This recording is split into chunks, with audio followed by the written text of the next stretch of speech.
치과는 치아를 뽑는 곳이 아닙니다. 치아 하나하나에 진심을 담는 치과의사 김정기입니다.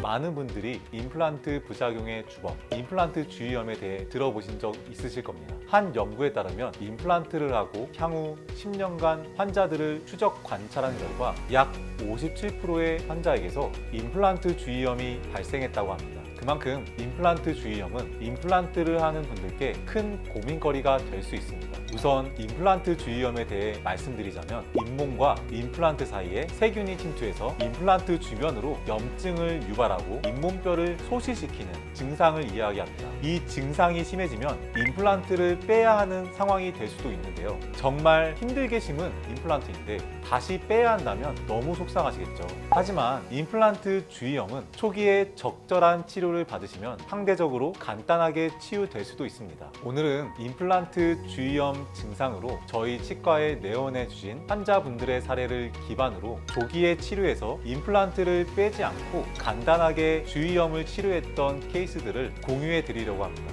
이미 임플란트를 하셨거나 앞으로 해야 하는 분들께도 아주 유용한 정보이니 끝까지 시청해 주시길 바랍니다.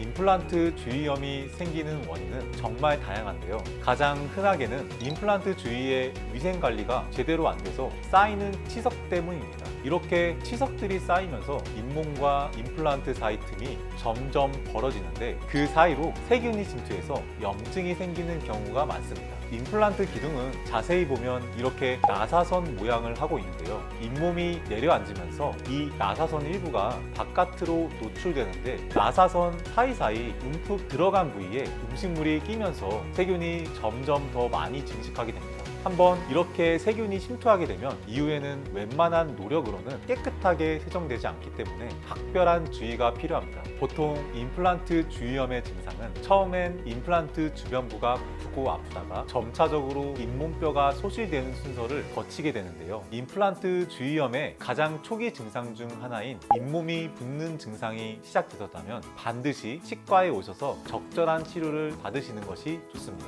그러면 임플란트 주의염 증상별로 환자분들의 치료 케이스들을 소개해 드리겠습니다. 해당 환자분께서는 기존 타치과에서 임플란트 심으셨던 부위와 더불어서 잇몸이 전체적으로 부어서 검사를 받으려고 내원해 주셨는데요. 일단 임플란트 치료 받은 지 3년 정도밖에 안 되셨고 붓는 거 외에 통증이나 잇몸뼈 소실과 같은 증상이 나타나진 않는 상태였는데요. 그래서 우리 환자분 같은 경우는 전용 치과 기구를 이용해서 잇몸 구석구석 전체적으로 청소해 드렸는데요. 그리고 한 달 뒤에 또 검진차 내원해 주셨는데 붓기가 확연하게 가라앉은 모습이 확인되고 또 치료 전에는 잇몸이 새빨간데 반해 치료 후에 선홍빛으로 돌아온 것을 확인할 수 있습니다. 보통 건강한 잇몸은 이렇게 선홍빛을 띠게 됩니다. 그렇지만 잇몸이 붓는 것 자체가 임플란트 주의염을 알리는 전조 증상 같은 것이기 때문에 이때 치과에 방문해 주시면 스케일링이나 간단한 잇몸 치료만으로도 임플란트 주의염 진행을 막을 수 있다는 점 꼭 알아두시길 바라겠습니다.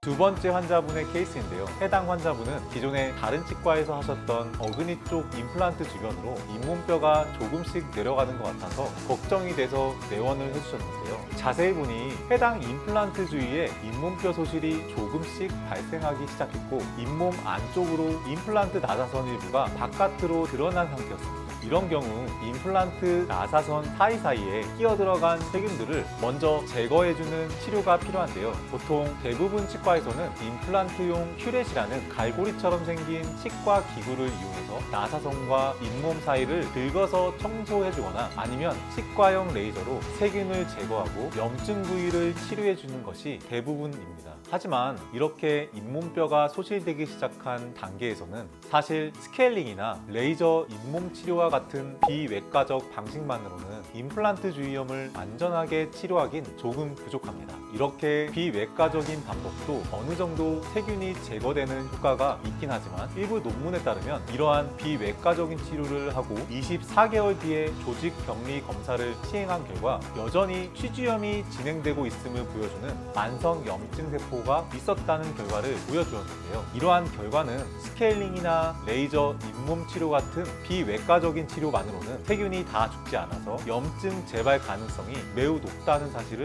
보여줍니다.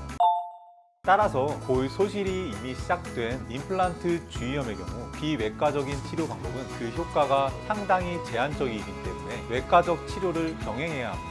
그중 대표적인 것이 임플란트 성형술이라는 방법입니다. 이 치료법은 마치 우리가 얼굴을 성형하듯이 임플란트를 성형해 주는 방식입니다. 앞서 말씀드렸던 것처럼 임플란트 나사선 사이사이에 염증을 일으키는 세균이 번식하기 때문에 이 임플란트 나사선을 깎아서 맨들맨들하게 성형해주면 세균이 번식할 공간이 사라지면서 추가적인 염증을 예방할 수 있는 것이죠. 혹자들은 임플란트를 깎아내는 과정에서 나오는 임플란트 미립자들이 신체에 안 좋은 영향을 미칠 수 있다고 이야기하지만 아직 임상적으로 검증된 바는 없는 얘기고요. 사실 임플란트를 심는 과정에서도 어느 정도 이런 미립자들이 생겨나기 때문에 비단 성형술에 국한된 내용만은 아닐 겁니다. 더불어 최근 임플란트 성형술로 인한 임플란트 주위염 치료 효과가 좋았다라는 논문 결과들도 속속 보고되고 있는데요. 2022년 6월에 보고된 논문에 따르면 임플란트 성형술 후에 잇몸 건강의 척도를 나타내는 치준항 삼침 깊이가 통계적으로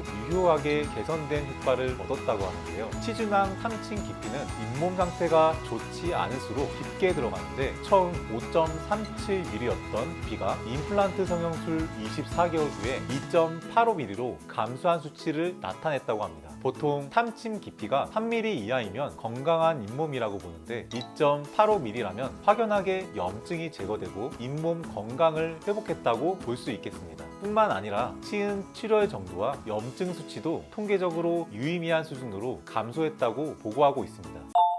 다시 환자분의 사례로 돌아가서 우리 환자분도 임플란트 나사선이 바깥으로 조금 드러난 수준으로 잇몸뼈가 소실된 상태였기 때문에 바깥으로 드러난 임플란트 나사선을 임플란트 성형술을 통해 일부 삭제해드렸고요. 치료 후 지금까지 문제없이 잘 쓰고 계십니다. 이처럼 임플란트 성형술은 확실하게 잇몸 염증을 치료하고 건강을 회복하는 데 효과적이긴 하지만 치료 후에 잇몸 붓기가 빠지면서 잇몸 라인이 약간은 퇴축된 느낌을 받으실 수도 있습니다. 따라서 심미적인 게 중요한 앞니보다는 기능적인 역할이 중요한 어금니 주위염에 한하여 임플란트 성형술 치료를 받으시는 것이 좋습니다. 만약 앞니에 이런 외과적 치료를 받고자 하신다면 퇴축된 잇몸 라인은 잇몸 이식술을 통해서 복원할 수 있는데요. 잇몸 이식술은 말 그대로 내 입천장 잇몸을 떼다가 잇몸 라인이 무너진 앞니 부위에 이식을 해주는 방식입니다.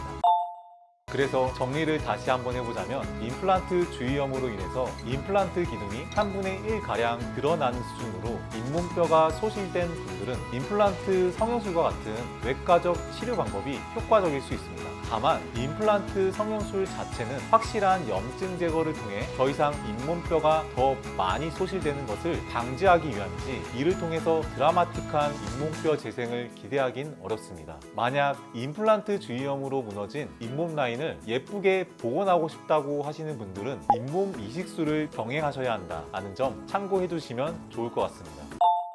네, 이렇게 임플란트 주위염이 생긴 경우에 임플란트를 빼지 않고 치료하는 방법에 대해서 알아봤는데요. 무엇보다 가장 좋은 건 임플란트 주위염에 걸리지 않는 것이겠죠. 보통 혼자서는 꼼꼼하게 관리하기 어려우실 테니 치과에서 최소 1년에 한 번이나 2번은 방문하셔서 정기 검진과 스케일링을 꼭 받으시길 추천드립니다. 문제가 있는 치아와 임플란트 뽑는 것만이 정답은 아닙니다. 환자분들의 소중한 치아를 지키기 위해 최선을 다하는 치과의사 김정기였습니다.